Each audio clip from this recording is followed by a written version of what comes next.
자, 그러면 수업을 시작하도록 하겠습니다. 안녕하세요. 안녕하세요. 반갑습니다. 저는 위비스 고시학원에서 국어를 담당하고 있는 김이진이고요. 네, 기존에 수업을 듣는 학생도 있고 새로운 학생들도 있어요. 간단히 말씀을 드리자면 우리가 5월 19일 토요일이죠. 지방직 시험을 앞두고 앞으로 4주 동안 같이 열심히 공부를 할 겁니다. 4주 동안 우리가 매일매일 얼굴을 볼 사람이에요. 제가 김희진이라고 매일 얼굴을 볼 사람이고, 지금 여러분 앞에 문제랑 OMR 카드 당연히 갖고 있어야 되고요. 그 다음에 어휘 한자 자료 매주 나눠드리는 거 갖고 있어야 됩니다. 그 다음에 국가직 9급 적중 자료 제가 모아드린 거니까 그것도 한번 참고로 보시면 돼요. 그래서 간단히 OT를 하면은요, 우리가 아침마다 볼 거예요. 아침마다 볼 건데 5월 19일 토요일 전에 4주 동안 매주 월요일부터 목요일까지 지금 7시 40분부터 8시 반까지 50분 수업이죠? 50분 수업이에요. 그래서 여러분이 반드시 5분이나 10분 전에 옵니다. 5분, 10분 전에 오는 이유는 뭐죠? 그 어휘 한자 자료 좀 줘볼래요? 네, 감사합니다. 이거 매주 나가는 거 알죠? 이미 수업을 들었던 학생들은 매주 나가는 걸 알 거예요. 이거를 와서 5분, 10분 동안 외우세요. 괜히 따로 시간을 내지 마시고 조금 5분, 10분 동안 감사합니다. 와서 먼저 외우고 계세요. 외운 다음에 이 수업을 시작하면 저랑 같이 시간을 재죠. 10분, 좀 어려울 것 같으면 12분을 제가 드려요. 그러면 문제를 풀고 OMR 마킹까지 하고 그 다음에 나머지 38분, 40분 동안 해설 강의를 듣습니다. 그리고 집에 가서 반드시 복습을 하는 거예요. 문제를 풀고 강의를 듣는 것까지는 남의 지식이나 다름없어요. 여러분이 반드시 복습을 해서 자기 걸로 소화를 합니다. 그래가지고 우리가 문제를 어떻게 구성을 했냐면 2010년부터 2017년까지 지방직 7급하고 9급 시험이 2회씩 있었어요. 8개년 동안 2회의 시험이 있었어요. 그러면 8 곱하기 2는 16, 그죠? 그래서 우리가 월목 4주 동안이니까 4, 4, 16, 16회 동안 이 문제를 다 풀 겁니다. 기출을 변형을 해서 다 풀 거예요. 여러분이 이 수업을 듣든 안 듣든 다 풀어보셔야 되는 문제들이에요. 그래서 같이 기출 변형을 해서 다 풀 거고요. 그 다음에 문제 구성은 어떻게 될 거냐면 원래 국가직 대비해서는 독해랑 문학을 조금밖에 안 봤어요. 그런데 이제 최신 출제 경향이 서울시도 마찬가지지만 서울시 9급도 3월 24일 본 거 독해가 무려 5문제 나왔죠. 국가직 무려 7문제, 문학 5문제, 12문제가 독해 습격이라고 제가 말씀을 드렸죠. 그래서 우리가 너무 고통스러웠단 말이에요. 그래서 문제 구성을 조금 바꿨습니다. 문법 규범을 7문제 풀고요. 그 다음에 독해, 비문학이죠. 독해랑 문학을 4문제. 많으면 5문제까지 갈 수도 있어요. 때때로 4문제 이렇게 풀고요. 그 다음에 어휘 한자가 이번에는 국가직에서 2문제밖에 안 나왔지만 충분히 지방직에서는 4문제, 5문제까지 나올 수 있어요. 항상 그렇게 했었기 때문에 이것도 4문제 이렇게 해가지고 총 15문제로 매일매일 훈련을 합니다. 매일매일 훈련을 하고요.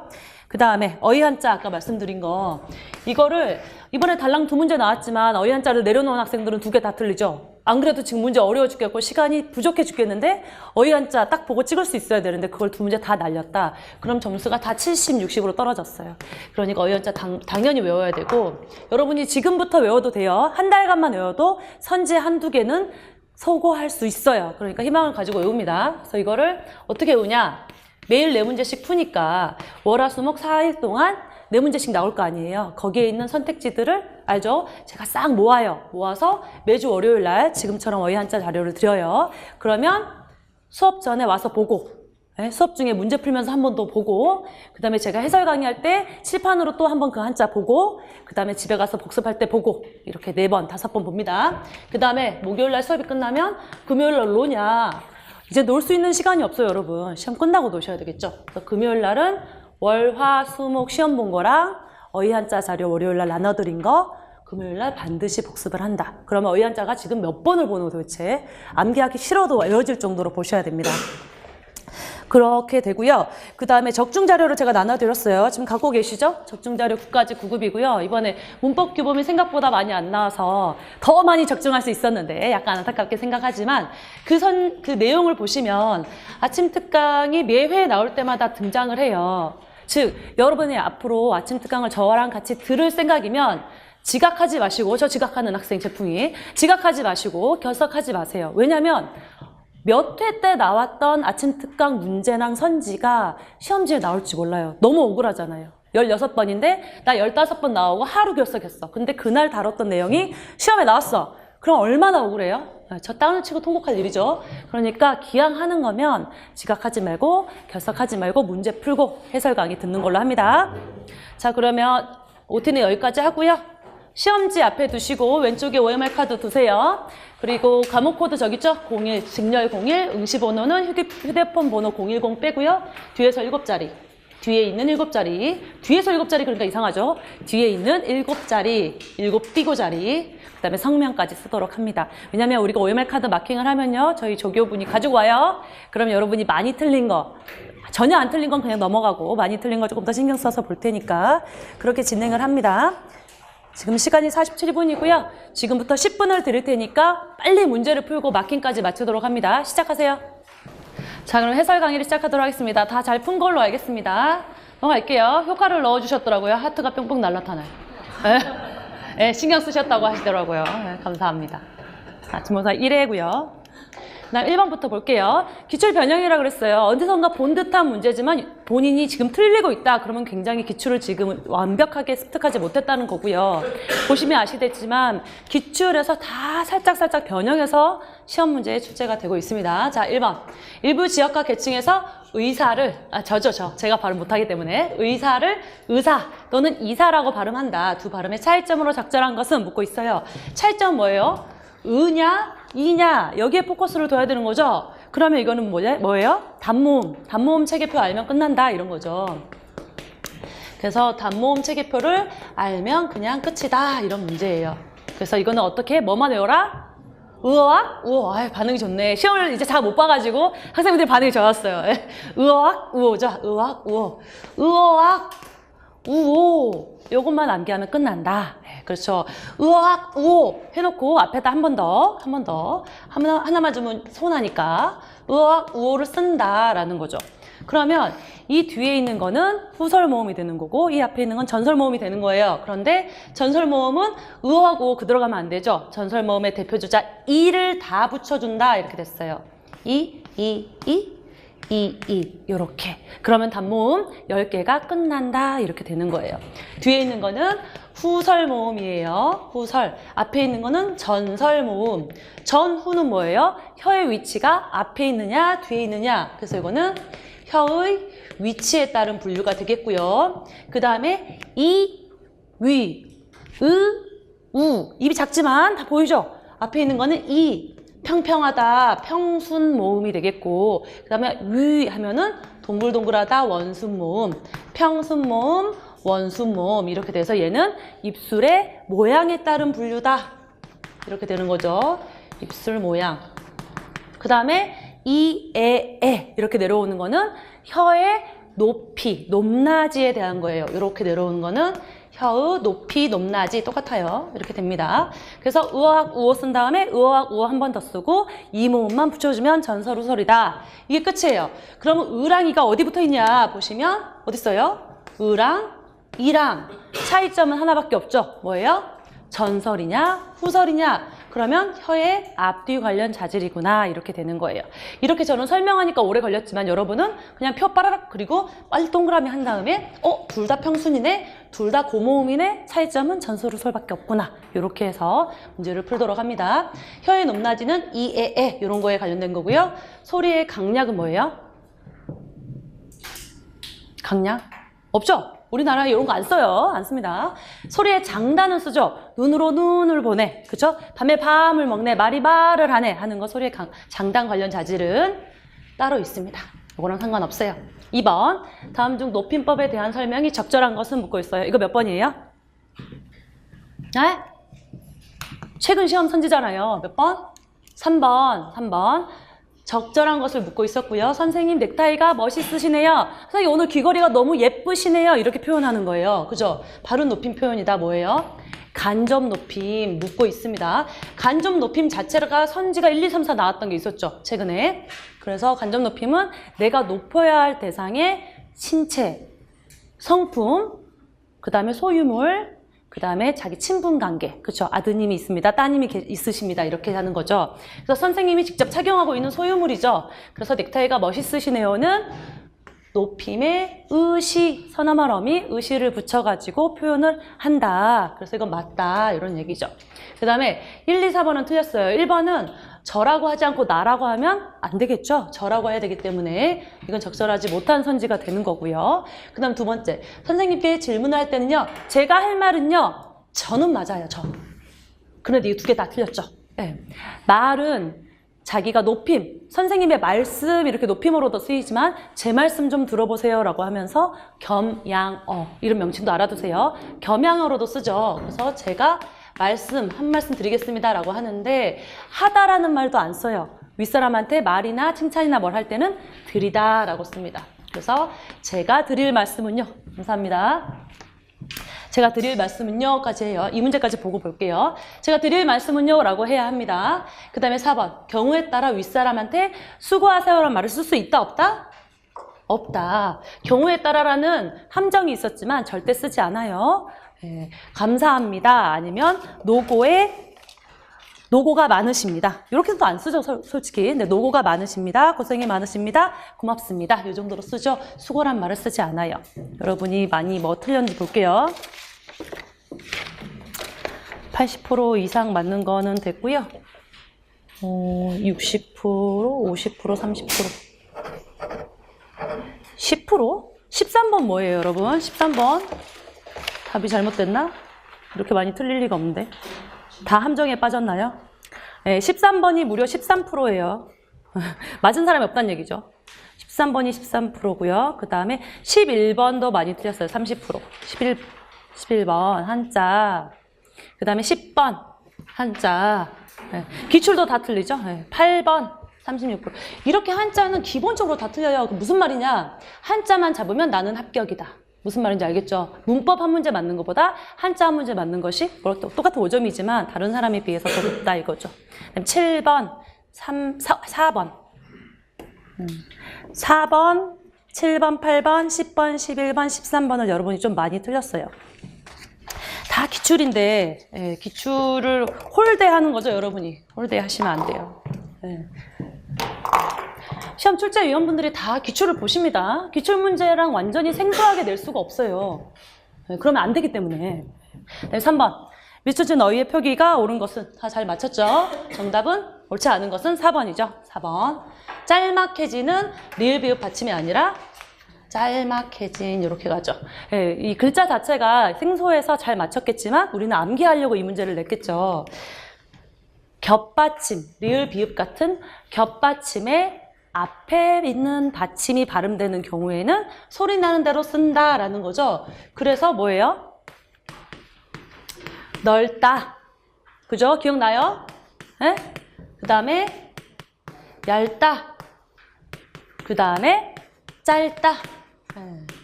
요런 애들은 다 겹받침인데 앞에 있는 발음이 소리가 나요. 그래서 소리 나는 대로 쓴다라는 건데 뭘 소리 나는 대로 쓴다라는 거냐면 예를 들면 달았다라는 게 그러한 성격이 짙다 이런 뜻이거든요. 전미사예요. 그래서 그러한 성격이 또렷하다. 그 정도가 또렷하다. 이런 의미를 가지고 있는 전미사인데 이런 식으로 결합돼서 단어가 만들어졌을 때 소리 나는 대로 쓰라는 거예요. 리을, 비읍 다 밝히지 말고. 그럼 어떻게 돼요? 널 따라타 이렇게 되죠. 갑자기 따라타가 돼요. 널 따라타. 얄 따라타. 우리 이거 다 알죠? 또 열심히 쓰네요. 얄 따라타. 그 다음 마지막 뭐예요? 짤 따라타. 이렇게 되는 거예요. 짤 따라타. 아, 겹받침에 앞에 것이 발음되는 경우에는 소리 나는 대로 적는구나. 표기하는구나. 그 다음에 하나 더 하자 그랬죠? 널찍하다. 널찍하다. 그 다음에 얄팍하다. 얄팍하다. 봉투. 월급 봉투가 얄팍하다. 그 다음에 연필이 짤막하다. 짤막하다. 이렇게. 요것만 외우면 선지가 다 해결이 됩니다. 그래서 뭐라 그랬어요, 제가? 너 얄짤 없다. 없어. 뭐가 없어? 받침이 하나 없다고요. 그죠? 너 얄짤 없다. 널 얄짤 없다. 이렇게 해서 쓰라고요. 그래서 널 따랐다, 얄 따랐다, 짤 따랐다, 찍하다, 딱, 팍하다, 막하다까지 해서 암기하시면 이러한 선지들은 다 해결이 됩니다. 여기서 끝나요. 그 다음에 1, 2, 3번 다 맞죠? 먹을 거리, 먹거리 둘 다 복수 표준어입니다. 그 다음에 깍두기는 기역 받침이라는 거, 기역 받침 하나. 그 다음에 닥달하다, 쌍기역이 맞아요. 닥달하다, 윽박 질러서 혼내다 이런 뜻이에요. 그 다음에 4번을 또 왜 틀렸을까요? 여러분이. 자, 한글 맞춤법은 이 총칙이죠. 총칙은 잘 나와요. 소리대로 적되 어법에 맞도록 함을 원칙으로 한다라고 했어요. 그죠? 그래서 그 얘기 그대로 풀어놓은 거예요. 그래서 소리대로 적거나 어법에 맞도록 하는데 여러분이 중요하게 생각해야 되는 거는 총칙이 가끔 나오는데 소리대로 적는 건 알아요. 쉬워요. 근데 어법에 맞는 거를 문법 규정에 따르나 보다 이렇게 한다면 절대 아니라 그랬죠. 뭐라 그랬어요? 형태소의 원형, 본 모양을 밝혀 적는 게 어법에 따라 적는다라는 뜻이다. 그죠? 다 필요 없어요. 무슨 규정, 무슨 문법 규정 다 필요 없고 형태서 원형 그대로 적으면 어법에 맞도록 적는 거고 소리 나는 대로 적으면 위에 거다 이런 얘기예요. 여기랑 여기에 해당되는 내용이다라는 거죠. 그래서 정답은 4번이죠. 4번. 외성은 라뢰, 로뢰, 노뢰 뭐 이상한 발음 있잖아요. 그걸 두음 법칙을 적용하면 리을이 아니고 죄송해요. 발음이 니은으로 써야 된다라는 두음 법칙인데 이게 어법에 따라 발음하는 게 아니고요. 소리가 뢰성으로 안 나고 뇌성으로 나기 때문에 소리 나는 대로 적는다라는 거예요. 네. 두음 법칙이 적용했다라는 뜻이 아니라 소리가 나는 대로 적는다기 때문에 니은이 아니라 기역에 따른 것이다 라는 거예요. 이런데 현혹되시면 안 됩니다. 그 다음에 1번 날과 날이 결합된 거지만 발음할 때 우리가 나날이, 다다리 이렇게 하기 때문에 소리 나는 대로 적는다. 기억 맞게 되겠고요. 살하고 고기가 합쳐져서 원래 뜻은 이게 맞아요. 그렇지만 우리가 살, 히읗, 고기 예전에 이렇게 돼가지고 발음 자체에 살코기 거센 소리가 된단 말이에요. 즉 소리 나는 대로 적자라는 거죠. 그래서 기억에 따른 게 되겠고요. 그 다음에 급하다에 히가 결합된 거죠. 그렇지만 얘는 급이라는 발음대로 안 적고 급하다라는 뜻을 파악할 수 있도록 형태서의 원형을 밝혀 적었어요. 그래서 이거는 니은에 따른 것이다 라는 거죠. 정답 4번. 그 다음에 5번. 5번 같은 경우는 여러분이 다 잘했어요. 잘합니다.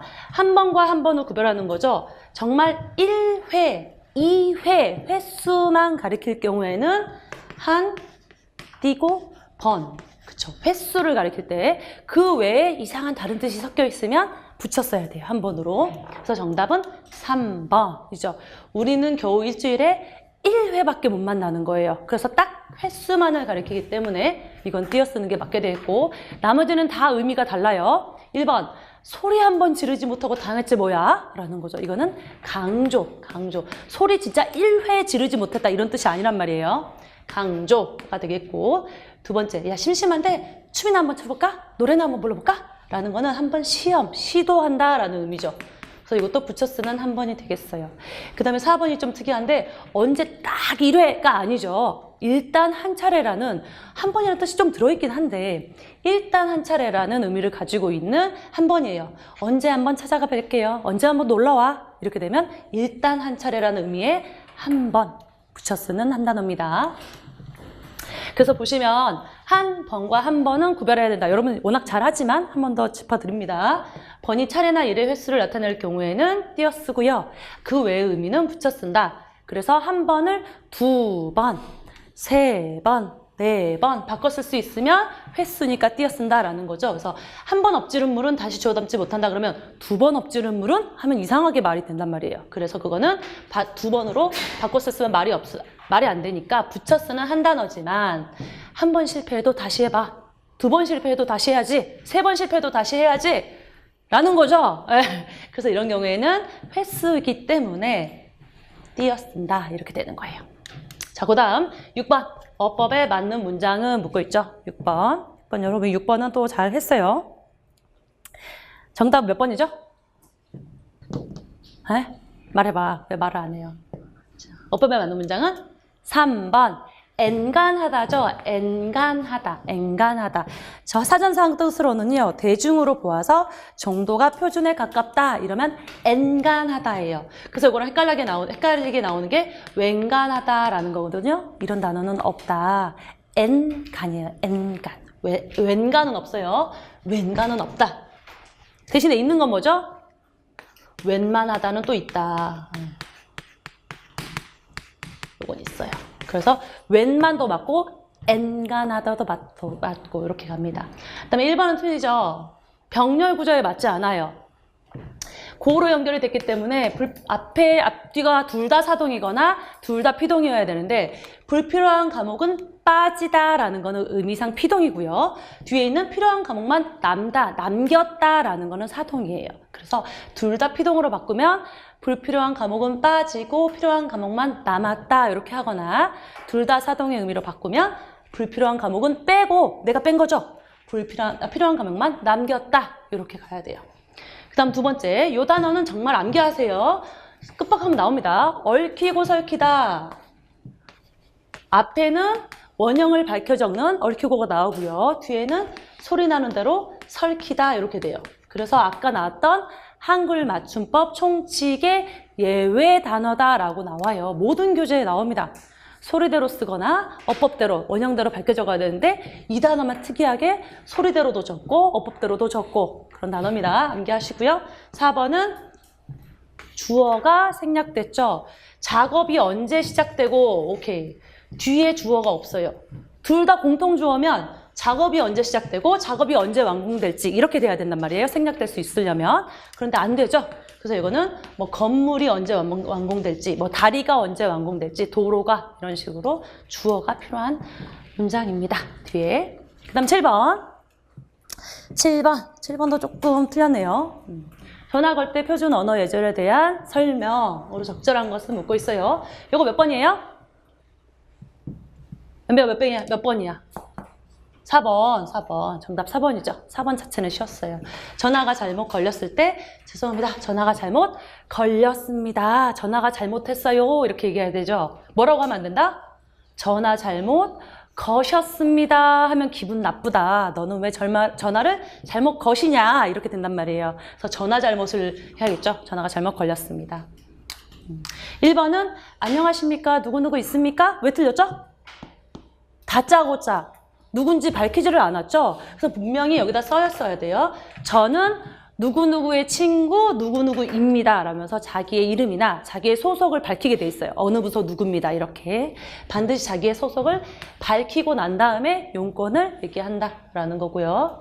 두 번째, 대화를 마치고 전화를 끊을 때는 고맙습니다. 들어가세요는 아니라고 했어요. 들어가세요는 아니다. 들어가세요는 옛날에 전화기 없을 때, 이장님 집에만 전화기 있을 때 멀리서 와가지고 얼른 전화 받고 그럼 조심히 들어가세요 라고 할 때 쓰는 거예요. 그래서 요새는 이거 안 쓰죠? 쓰면 안 된다. 고맙습니다. 뭐 안녕히 계세요 하던지 그만 끊겠습니다. 안녕히 계세요. 이렇게 합니다. 그럼 3번. 통화하고 싶은 사람이 없을 때는 죄송합니다만 전해 주십시오 하면 된다 안 된다? 왜 안 된다? 희재 왜 안 된다? 모른다. 희재는 모른다. 맞죠? 고개 숙였어. 명령형은 안 된다라는 거예요. 명령형이다. 공손한처럼 십시오를 썼지만 명령형으로 인식을 합니다. 그래서 죄송합니다만 누구누구한테 전화 왔다고 전해 주시겠습니까? 이렇게 가야 돼요. 전해 주십시오는 명령형이라서 안 된다고 표준 언어 예절에 되어 있어요. 아시겠죠? 전해 주시겠습니까? 하거나 하나 더 있어요. 전해 주시면 고맙겠습니다. 이것도 됩니다. 전해주시면 고맙겠습니다. 그 다음 8번. 관용어의 사용이 적절하지 않은 것은 이거 정답 몇 번? 다 잘했나? 많이 틀렸네. 많이 틀렸네요. 이건 근데 문맥상으로 보면 어렵지 않았을 텐데 정답은 2번이에요. 예상대로 경기에서 쉽게 승리를 했는데 왜 코가 부어 있어요? 그죠? 콧등이 부어 있다. 이거는요. 뜻이 어떻게 되냐면 일이 마음대로 되지 않아서 속이 끓다 이런 뜻이에요. 그래서 원래 예문에는 예상대로 경기가 쉽게 풀리지 않자 선수들이 콧등이 부어있었다 이렇게 가야 돼요. 그래서 쉽게 승리하는데 콧등이 부어있을 이유가 없죠. 그래서 이건 잘못된 거고요. 입이 뜨다는 거는 과묵하다, 말수가 적다 맞게 되겠고, 입에 발린 말은 아부하다 라는 뜻이고요. 그 다음에 코 아래 진상, 뇌물을 바치는 일을 얘기합니다. 외워두시고. 그 다음 9번 많이 맞췄네요. 비슷한 의미 한자성어가 아닌 것은 정답은 3번. 많이 외웠죠. 한포고복은 잔뜩 먹고 배 두드리고 있는 거죠. 태평성대를 얘기해요. 그렇지만 창의 일수ok은 아주 많거나 넓은 것 중에 작고 하찮은 것을 의미합니다. 여러분 어휘한자 자료에 있는 거 암기해 주시기 바래요. 면정복 면종복배, 구밀복검 이런 거 많이 나오죠? 잘 나오는 거니까 말로 친하지만 속으로는 딴 생각하는 거고요. 그 다음 여출일구, 그 다음에 이구동성 다 같은 말 하는 거다라는 거고, 그 다음 단도직입하고 거두절미하다. 아주 그 스트레이트 포워드 하는 거죠. 어떤 일을 요점만 간단히 말한다 이런 뜻이에요. 어휘 한자 자료에 다 정리되어 있으니까 암기하도록 하세요. 그 다음 10번. 이게 지방직의 특징이죠. 한 번씩 한문 이상한 논어맹자 한 줄씩 만들어 놓는단 말이에요. 여러분이 한자 자체는 그렇게 어려운 한자들이 아니에요. 다 읽을 수 있어요. 그래서 한문이 나오면 겁먹지 마시고 어조사라거나 연결어 같은 한자를 한두 개씩 외워두시면 해석할 수 있습니다. 그래서 이거는 정답은 2번이고요. 해석을 같이 해보면 이렇게 돼요. 이렇게 됩니다. 부역이 시인지 소욕야 불이 이렇게 그냥 볼게요. 네. 부유함과 더불어 여자예요. 그리고 귀함은 귀함 그것은이란 뜻이에요. 사람이 이건 주격조사로 쓰였습니다. 사람이 하고자 할 여기죠. 바라는 바이다라는 거예요. 부유함과 귀함은 우리 모두가 바라는 거죠. 사람이 바라는 거다. 그런데 도로서 어떤 다른 도로서 그것을, 이건 목적어입니다. 그것을 얻지 않으면 거꾸로 가죠. 중국어는 술목구조. 다르단 말이에요. 그것을 얻지 않으면 머무르지 말아야 한다라는 거죠. 바르게 얻지 않은 거는 머무르지 말아라라는 거예요. 그래서 이가 들어가는 거예요. 이는 뭐뭐로써, 뭐뭐로 인하여 이런 뜻이에요. 이런 거 하나 알아두시면 좋죠. 그 다음에 이거 수역정이 풍부지 자용량이 침부대. 우리 저번에 7급 했었는데 잠깐 그 기출에서 나무 숫자예요. 여러분 이 정도는 알아야 돼요. 나무는 고요하고자 하나 그러나 이 이자는 두 가지 의미로 다 쓰입니다. 역접에 그러나라고도 쓰이고요. 순접으로 그리고라는 뜻으로도 쓰여요. 그래서 해석할 때마다 달라요. 나무는 고요하고자 하지만 그러나 바람이 그치지 아니한다. 자식이 봉양할 때 양이에요. 야 봉양하고자 하다. 그러나 부모가 치는 부모를 얘기하죠. 부모가 기다리지 아니한다 라는 거죠. 그래서 이런 거는 뭐 이런 거 알아두시면 됩니다. 그 다음에 넘어가요. 11번. 밑줄 치는 단어의 한자 표기가 모두 옳은 것은 묻고 있습니다. 정답은 4번이었어요. 요새 이렇게 많이 나오잖아요. 앞에 부수만 바꿔놓고 맞는 한자 찾아라. 이런 분이 이런 건 알아줘야 돼요. 계제, 등재 이런 거는 여러 번 나왔던 단어거든요. 근데 여러분이 이거 틀리면 안 된다는 거죠. 학회지에 게재한다라고 할 때 이거는 들게자를 씁니다. 들게자를 써서 손으로 드는 거예요. 손으로. 손숫자변이 있어요. 여기 왼쪽에 손으로 이렇게 든다, 란다, 들게다라고 하고요. 여기 마음신변이에요. 부수표 모르는 학생들은 제 네이버 카페나 네이버 그냥 검색해도 한자 부수 이런 거 나와요. 이 붙어있는 애들이 뭐냐. 마음심이 있으면 쉴 개자가 돼요. 그래서 이거는 학회지에 게재되는 거죠. 들개자가 들어가야 되고요.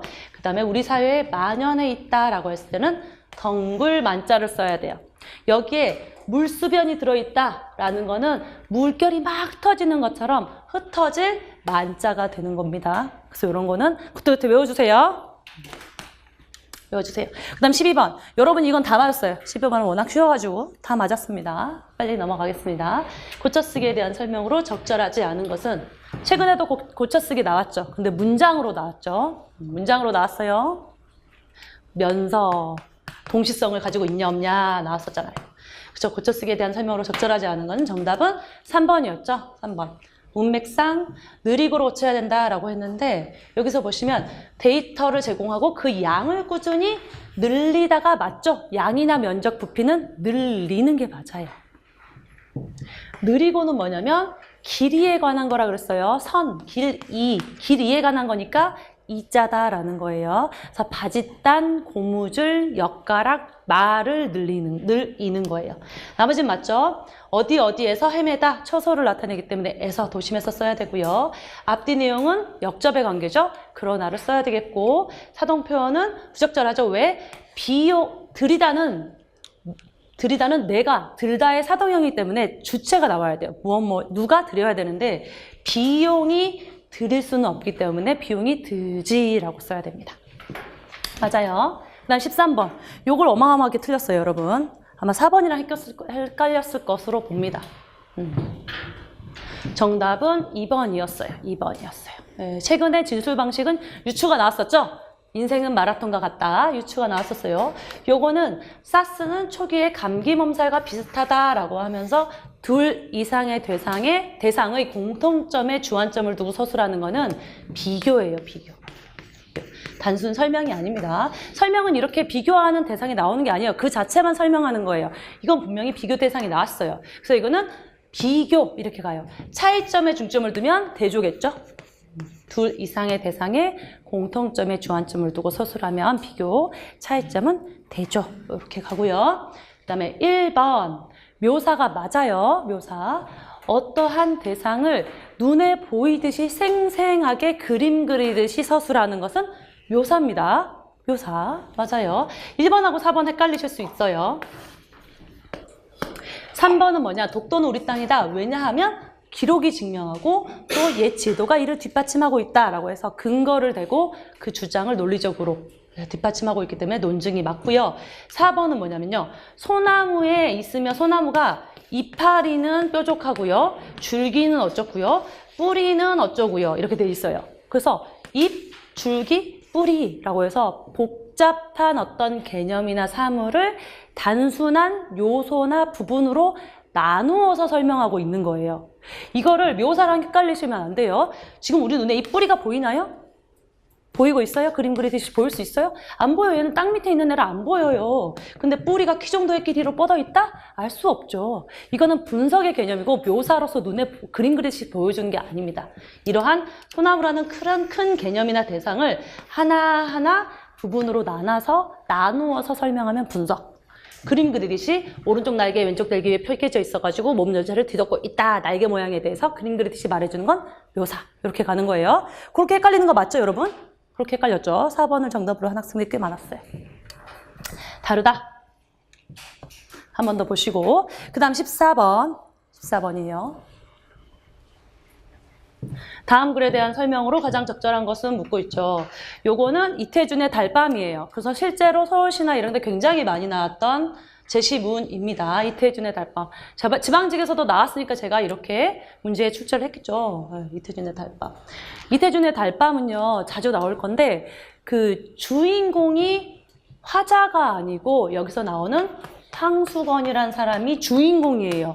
그럼 화자는 뭐 하는 사람이냐? 주인공을 관찰하는 사람입니다. 그래서 간략하게 말씀을 드리면 일제강점기에 써진 게 맞아요. 1930년대가 맞긴 맞는데 전혀 사회현실이랑 관련이 없는 서정적인 작품이고요. 황수건이라는 어리숙하고 둔한 사람을 관찰하고 있는 화자의 1인칭 관찰자 시점으로 쓰여진 소설이에요. 아셔야 돼요. 그래서 이 황수건의 소원은 배달부가 되는 거예요. 지금은 보조 배달부인데 원 배달부가 되고 싶은데 좀 사람이 둔하고 어리숙하니까 그마저도 잘리죠. 그런데 화자는 이 사람을 되게 따뜻한 시선으로 바라보고 있어요. 정답은 3번인데. 그래서 돈도 빌려줬는데 장사 망해먹고 부인은 도망가고 그래가지고 돈 빌려준 사람한테 고마우니까 포도를 또 훔쳐왔다가 포도주인한테 얻어맞고 이런 사람이에요. 그래서 마지막 장면이 이렇게 나와요. 달 밝은 밤에 그렇게 힘든 일을 겪으면서도 황수건이 담배를 뻑뻑 피우면서 노래를 부르면서 지나가고 있더라. 그래서 나는 반가워서 말을 걸고 싶었지만 그 사람이 놀랄까봐 나무 그늘에 숨어서 얘를 바라보고 있는 거예요. 화자가 그럽니다.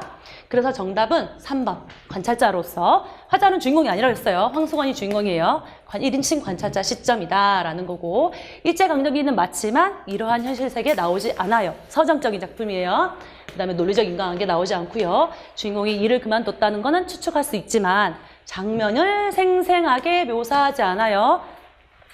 이선지 왜 놨을까요?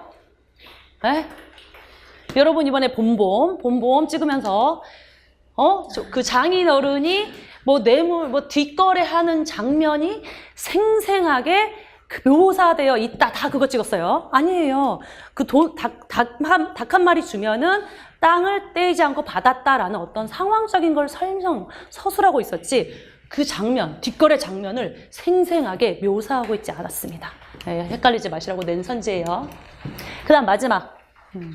지방직에서 고전문학 분명히 나올 것으로 또 생각이 되죠. 고전시가 중요하게 보니까 나올 걸로 봅니다. 다음 글에 나타난 화자의 상황 및 정서와 가장 유사한 것을 믿고 있죠. 이거 자주 나와요. 내 임을 그리워하며 울고 있나니 산에 있는 접동새, 두견새랑 날은 비슷합니다. 라는 거예요. 아니시며 거칠으신 것을, 이런 거 나올 수 있어요. 아니시며 거칠으신 것을 뭐냐면 이 주인공 화자가요. 지금 유배를 가 있어요. 유배. 정서의 정과정인데 유배를 가 있어요. 동네에 유배에 가 있는데 너무 억울한 거예요. 나에 대한 참소가 아닙니다. 아니고 거짓이라는 것을 잔홀효성, 새벽녘의 달과 별은 다 알아요. 이 세상 만물이 내가 결백하다는 걸 압니다. 임금님 저를 다시 사랑해 주세요. 이 얘기예요. 유배한과 임금님에 대한 사랑을 노래한 정서의 정과정입니다. 이게 뭐냐면 우리 향가의 그 낙구 19체 때 낙구의 감탄사가 남아있는 흔적이에요. 이거는 향각의 여요예요. 고려가요 일정인데 향가의 끄트머리가 좀 남아있다. 향각의 여요로서 정서의 정과정입니다. 주제가 가장 유사한 거 몇 번? 4번. 4번이에요. 4번은 삼위인곡, 정철의 삼위인곡의 서사본사 결사 중에 결사, 마지막 파트입니다. 하루도 12때 한들도 서근 날 조금도 생각 말아야 이 시름 있자하니 마음에 맺혀있고 골수에 깨쳐있어서 편작이라는 중국의 유명한 우리 허준 같은 존재예요. 의사가 와도 이 병을 못 고친다. 어와 내 병이야. 임의 탓이다. 여기서 임은 뭐예요? 같은 임금님이에요. 임금님이다. 차라리 죽어서 범나미가 돼서 꽃나무 가지마다 앉은 다음에 그 향을 막 묻혀가지고 임금님의 옷에 안고 싶구나 라는 거죠. 이것도 정철이 유배 가서 유배의 향과 임금에 대한 사랑을 표현한 가사죠. 그래서 4번이 맞게 돼 있고 작품을 봐야 돼요. 우리 1번 서방님 병 들여놓고 쓸 것이 없어서 종로 저자의 다리를 팔았어요. 맨날 똑같은 말이지만 내 다리 내놔 내 다리 내놔 그 다리가 아니라 그랬어요. 옛날 여자들이 머리숱 많아 보이려고 머리 안에 넣는 이렇게 따 있는 머리죠. 딴머리. 이렇게 딴머리를 다리라 그래요. 딴머리를 팔아서 서방님 드리려고 머리 팔아가지고 배 사고 감 사고 했는데 오화당 사탕을 잊어버렸구나. 사탕을 좋아하시나 봐요. 서방님이. 사탕을 잃어버렸구나. 그래서 부인의 남편을 생각하는 마음이 주제예요. 두 번째, 요것도 유력합니다. 자주 나오던 거예요. 두터비가 파리를 물고 보세요. 두꺼비는 파리를 물었어요. 근데 두꺼비는 뭘 두려워해요? 백송걸. 하얀 송골매를 또 두려워해요. 약육강식의 세계, 현실 세태를 얘기하고 있습니다. 파리는 우리 국민이고요. 서민이고요. 두꺼비는 그 못된 관리 이런 걸 표현해요. 그래서 관리, 양반들의 허장성세를 풍자하고 약육강식의 세태를 표현하는 시조입니다. 그죠? 두터비가 파리를 물고 두엄 위에 치달아 앉아서 건너산을 보니까 하얀 송골매가 있으니까 가슴이 깜짝 놀래가지고 풀떡 뛰어내렸다가 두엄 아래 자빠졌대. 두엄이 똥이죠? 자빠졌어요. 아유 못 쳐라. 날랜 내 이만정. 그러니까 내가 날랜이 망정이지 아니면 떨어져서 넘어질 뻔했다 라는 뜻이야. 다칠 뻔했다라는 거죠. 그 다음 3번 마지막 상춘곡이죠. 자주 나왔고요. 안분지조, 그 다음에 자연 친화적인 삶을 노래하고 있어요. 공명도 날 꺼리고 부귀도 날 꺼리니 이건 무슨 표현? 주객 전도된 표현, 본말 전도된 표현이에요. 내가 공명을 꺼리고 내가 부귀를 안 하는 거지 거꾸로 돼 있죠. 공명이 마치 날 꺼리고 부귀가 날 꺼린다 표현을 주객 전도된 표현이다라는 거고 저것도 나올 수 있으니까 알아두세요. 청풍명월, 자연 외에는 어떠한 것이 있겠냐. 단표누왕, 소박한 삶에 허튼 해음, 허튼 생각을 안 한다라는 거예요. 이거는 벼슬길 같은 걸 얘기합니다. 허튼 생각을 하지 하니까 아모타 백년의 행복함이 이만한들 어떠하리라는 거죠. 상춘곡까지 봤습니다. 그리고 그 내님을 그리워하여 울고 나니 요거는요. 정서의 정과정이고요. 하나 서울시 대비해서 알려드리면 악학괴범에 실려 있습니다. 악학괴범에 실려 있는 거고요. 아은은 19체 향가의 잔영이다. 이 정도 아시면 되겠어요. 향각의 여요다. 됐죠? 네. 그러면 여기까지 풀고요. 또 효과가 있어요.